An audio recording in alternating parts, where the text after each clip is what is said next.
When a lot of us were growing up, we were taught that the policeman's role was to uphold the law. And the phrase always was, the law.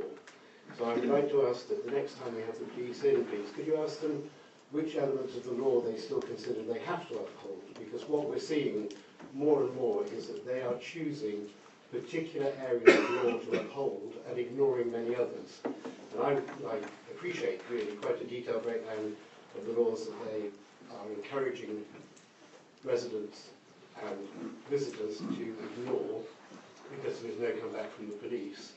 And I'd also, and I really do appreciate the work that's been done on CCTV. It's quite interesting and quite exciting. And the question to ask the MOD when you next sit down with them is, why 2 years ago were they saying they were going to charge Richmond £50,000 a year to monitor?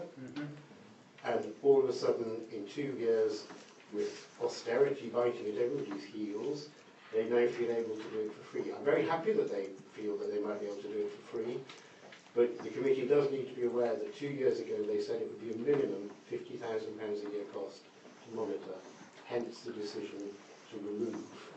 And the council needs to be aware of that, because if we tie ourselves into something, we may get a very nasty surprise 2 or 3 years down the line, and that would be very, very dangerous for us. Thank you.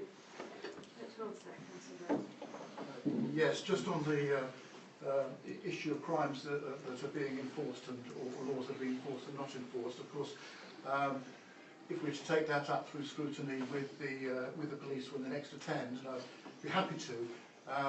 If you are able to give me, no doubt you have particular examples in mind, and if you are able to give me particular examples where you have a concern, then that would be. Then I'd be more than happy, and I'm sure other committee members would be more than happy to explore that with them.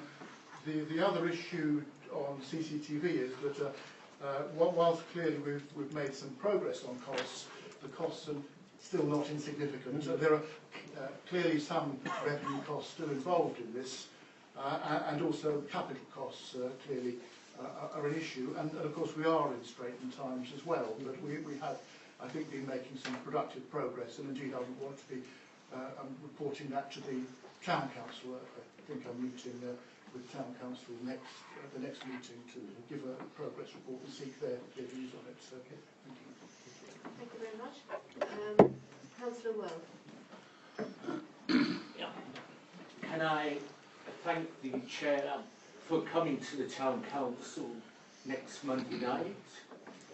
And could I invite anybody else on this scrutiny committee or any other councillor who wants to come along and listen to that part of the debate to come at 6:30 in the Town Hall next Monday? So thank you for that. One thing that the police do not enforce, or they don't in Richmond anyway, is the 20-mile-an-hour speed limit. And why have speed limits if the police are not going to enforce? Madam Chairman, I have to answer that one because the police do not enforce 20-mile-an-hour limits. They are installed, and the local authority that agrees to them has to ensure that they are self-policing. So in some areas of town you will see humps and bumps everywhere. The notable exception is the one that comes in from just outside the station up Station Road into Dundas Street. The police have no remit to enforce 20-mile-an-hour limits. That's one I'm not angry with them for. It's the county council that should be ensuring that those limits are self-enforcing. And they should never have introduced areas of schemes that are not self-enforced. So please don't ask the police that one, because we know the answer. It It is. Yeah. Thank you. Thank you.